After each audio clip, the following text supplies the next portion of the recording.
Assalamualaikum warahmatullahi wabarakatuh, pemirsa. Apa kabar? Alhamdulillah, mudah-mudahan selalu sehat walafiat ya. Bagi yang sedang diuji kesehatannya juga mudah-mudahan lekas diangkat oleh Allah Subhanahu wa taala penyakitnya ya. Senang sekali, alhamdulillah kita berjumpa lagi bersama saya Dita Ruspendi, apalagi kalau bukan di program yang pastinya ditunggu-tunggu. Bisnis Anda, program yang akan mengupas dan membedah. Mengupas sisi perjuangan dari seorang wirausahawan dan juga membedah keunggulan dari produk-produk yang dihasilkannya. Kali ini alhamdulillah sudah hadir di studio bersama kami ada narasumber yang luar biasa menginspirasi.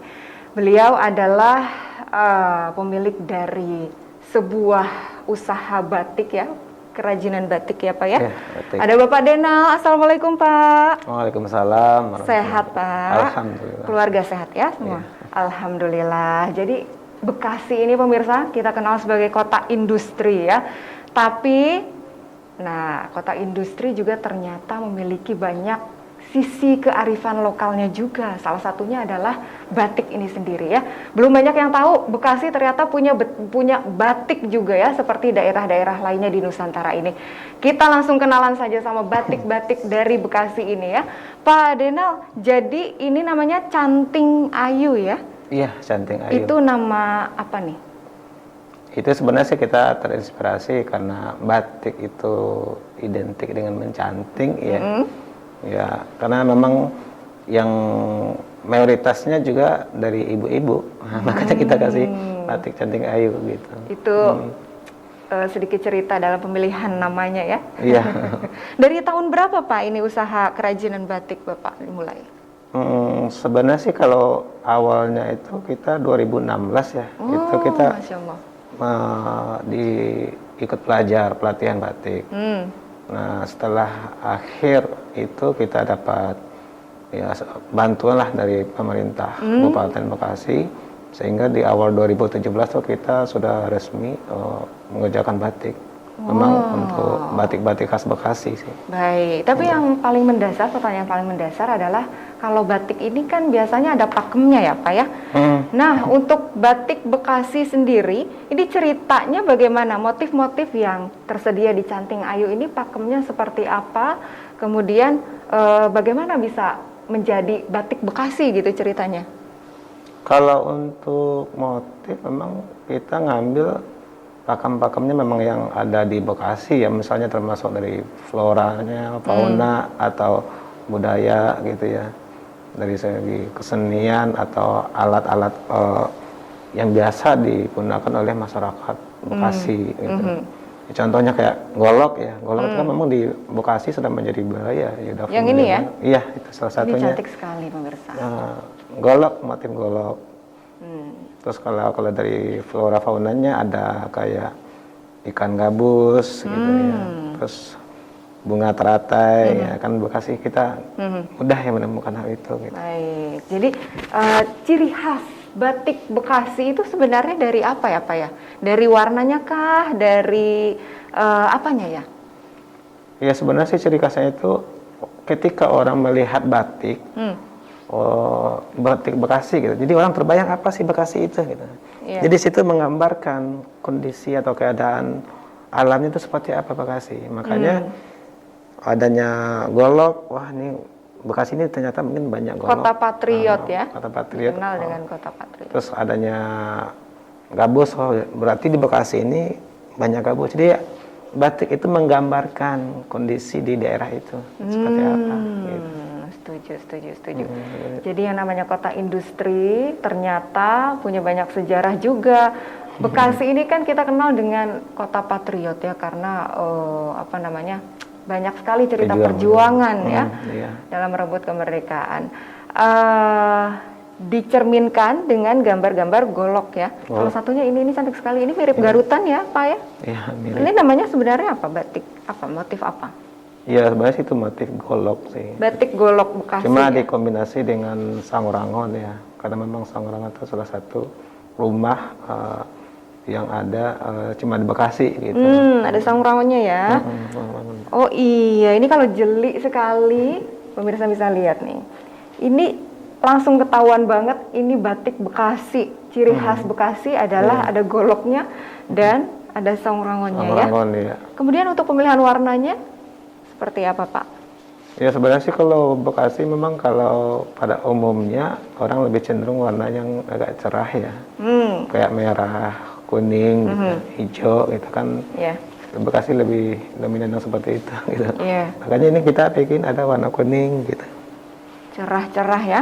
Ya. Masya Allah, bagus sekali. Jadi untuk motif-motifnya sendiri, ini ada yang otentik buatan Pak Denal, atau seperti apa? Atau hanya mengikuti pakem yang sudah ada? Seperti apa Pak? Ya memang sih kalau kita memang cenderung mengikuti memang yang sudah ada juga. Cuma mungkin untuk bentuk itu adalah dari kreasi kita masing-masing ya. Bentuk apanya? Dari bentuk tatanan, susunannya. Susunan gitu. gambarnya. Oke. Bentuk lukisannya itu memang dari kita. Gitu. Oke, berarti saat ini sudah ada berapa jenis motif di Canting Ayu? Kalau motif, ya kurang lebih dari masih belasan sih ya, belum terlalu banyak. Sudah sih. belasan. Bagaimana? Apa tergantung dari sudut pandang ya, bukan masih belasan tapi sudah belasan. Iya. Masya Allah Pak Denal. Jadi ini beberapa di antaranya ya. Ada motif apa aja Pak? Boleh disebutkan Pak yang ini? Itu motif teratai sama ikan gabus. Yang itu. Teratai ikan gabus. Oke. Kemudian yang ini? Itu sama golok juga dicampur. Ada Beda warna aja ya, dan tatanan. Motif kecapi gitu ya, misalnya juga ada. Ini juga teratai ya? Ini teratai, cuma beda di warna, kombinasi Yang warna. ini? Ini sama juga sebenarnya, cuma dia bentuknya berbeda. Oh iya, tatanan gambarnya saja ya. Untuk teknis pembuatannya sendiri, tulis atau cap? Oh, kita ada tulis, ada cap juga. Juga pernah kita coba-coba yang cetak ya, kalau orang sebut mah batik printing. Oh iya. Cuma itu sebenarnya sih bukan batik sih kalau printing. Cuma untuk memenuhi kebutuhan pasar sih kita tetap produksi juga, karena memang cost-nya lebih rendah, untuk nilai jual juga lebih di bawah. Untuk yang printing? Untuk yang printing. Jadi urutannya untuk soal biaya modalnya itu mungkin paling tinggi yang tulis ya Pak ya? Tulis ya. Tulis, kemudian yang cap, kemudian yang print. Yang print ya. Sesuai permintaan pasar tadi Pak Denal bilang. Ya kita bediknya ini kemana kalau untuk kayak seragam anak sekolahan gitu ya. Kalau kita kasih batik tulis kan nggak mungkin ya. Kebagusan ya, anak sultan. Terus juga harga juga terlalu tinggi. Betul, gitu kan.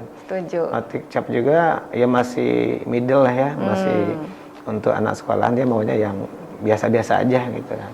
Makanya kita kasih pilihan, wah kita bikin juga lah batik dengan printing supaya costnya rendah, nah bisa dipakai lah sama masyarakat Bekasi pada Sesuai khususnya. dengan permintaan gitu ya, target pasarnya. Terus sejauh ini target pasarnya kemana saja? Anak sekolah, kemudian sudah tentu pejabat tuh ya Pak ya? Iya, pejabat pemerintahan, karena memang sekarang kita juga dari Bupati juga menggalakkan ya untuk memakai batik khas Bekasi. Cuma memang target kita juga memang tidak cuma untuk acara formal doang, lebih cenderung untuk kantor gitu, batik-batik kantor untuk karyawan ya. Iya. Jadi kalau motif itu makanya kita tidak terlalu glamor banget enggak, lebih cenderung agak kalem ya, kalem gitu. Sesuai dengan kepribadian orang-orang Bekasi ya. Masya Allah, bagus banget. Jadi bentuk-bentuknya Pak Denal ini menyediakan di Canting Ayu itu ada apa aja Pak? Saya lihat ini ada celana ya. Ada celana. Bagus banget ini. Kita memang produksinya ada celana, baju, kayak rok gitu ya. Tuh, bagus banget. Jadi ada celana, ada rok, ada baju juga. ada baju, dan yang bentuk kain sudah tentu ya. Kain ya. Ada tentu ada. Wow, ini melihat motifnya beragam sekali pemirsa. Dari sisi pemilihan warnanya juga sudah langsung. Ini ciri khasnya Bekasi ya. Warnanya, pemilihan warnanya, kemudian gambarnya juga kalau kita teliti ini kalau dari jauh kan sekilas ini mirip garutan ya, tapi ternyata tadi Pak Denal sudah menjelaskan ini adalah gambar golok dan juga saung rangon. Ini kalau Pak Denal sedang membatik ini inspirasinya dari mana sih Pak Denal?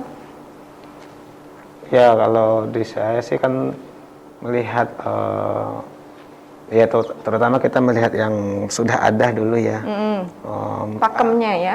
Pakemnya kemana gitu ya. Terus permintaan dari pemakai sendiri seperti apa sih? Coba dong bikin yang seperti ini. Gitu. Oh, menerima custom juga. Oh. Saya maunya bikin teratai cuma yang besar, artinya yang satu baju itu cuma satu. Gitu. Bisa jadi, seperti itu ya? Bisa, kita upayakan bagaimana supaya begitu jadi baju dia cuma satu bentuk utuh. Gitu. Betul. Kadang-kadang kalau bapak-bapak membuat kemeja batik nih ribet banget Pak Denal. Iya. Motifnya, kerahnya, bunganya harus ada di kerahnya gitu ya. Kemudian di bagian bawahnya ini bagian yang berjejernya gitu, goloknya mesti ada di. Kadang ribet sendiri ya kalau bikin itu. Pak Denal bagaimana itu selama ini melihat itu? Ya, selama ini justru kita melihat itu satu peluang yang beda ya. Karena untuk yang seperti itu kan termasuk pengerjaan yang agak rumit. Dan tidak banyak yang menyediakan hal seperti itu gitu. Ya, di situ ada nilai plusnya juga. Karena dengan pengerjaan yang khusus otomatis kita juga harganya juga beda ya dengan yang seperti umumnya gitu. Baik. Artinya butuh waktu yang lama, artinya peluang untuk kerja dari yang mengerjakannya tetap berjalan terus gitu, walaupun kondisi lagi turun gitu ya. Ya tetap kita ada pekerjaan karena memang sedikit tapi durasi waktunya kan lama. Nah itu kan lumayan membantu. Untuk batik tulis satu kali pengerjaan, misalnya jadi kain ya Pak ya, itu berapa lama biasanya untuk yang tulis? Untuk yang tulis itu tergantung dari kerumitan. Rata-rata? Rata-rata sih bisa 1 minggu, bisa. Atau yang lebih simpel bisa 3 hari. Ya. Tapi kalau kita lihat dari yang agak rumit ya bisa sebulan atau 2 minggu lah paling cepat. Gitu. Kalau yang lebih cepat ya. Saya lihat di Instagramnya Pak Denal ini, satisfied banget. Iya. Jerut langsung gitu ya. Itu bisa lebih cepat ya Pak ya? Ya yang cap itu bisa ini juga sih beda-beda juga. Kalau kita mau di mix, ada tuh yang saya maunya dikombinasi seperti ini. Ada permintaan itu. Otomatis prosesnya lebih lama. Jadi paling sehari kita bisa menghasilkan 10 lembar. 1 hari 10 lembar. Tapi kalau untuk yang produksi yang standar ya kita produksi bisa 40. Wow, semua dikerjakan sendiri? Oh, enggak sih, kita ada ini juga, ada karyawan juga. Yang kita latih memang dari nol. Dia kita ngajarin supaya mereka bisa, sampai mereka ahli. Bahkan melebihin dari ya saya sebagai yang mengawalin ya, mereka lebih jago. Kadang-kadang gurunya kalah gitu ya. Saat ini udah ada berapa yang bantu Pak? Berapa banyak? Ya sebenarnya sih kalau sekarang, kemarin sih lumayan banyak ya. Sekarang ini ya cenderung dia menurun. Kadang kerjaan 4 orang. Ya, kalau tadinya sampai ada yang bantu dari masyarakat sekitar ya kadang kita bedayakan. Sampai ya 10 orang yang ngerjain gitu. Kualifikasinya apa barangkali saya bisa melamar? Itu butuh keahlian khusus nggak?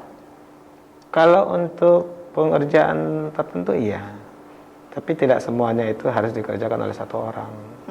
Karena sistem kerjanya itu apa ya, bersambung apa ya namanya. Tidak 1 orang 1 jadi gitu enggak. Oh, kerjasama semuanya ya, teamwork ya. Ada yang bagian proses lah, polanya dulu mungkin gitu ya, kemudian masuk ke tahap apa, tahap apa. Ada yang misalnya dia cuma jiplak doang, bikin gambarnya doang pakai pensil, udah jadi.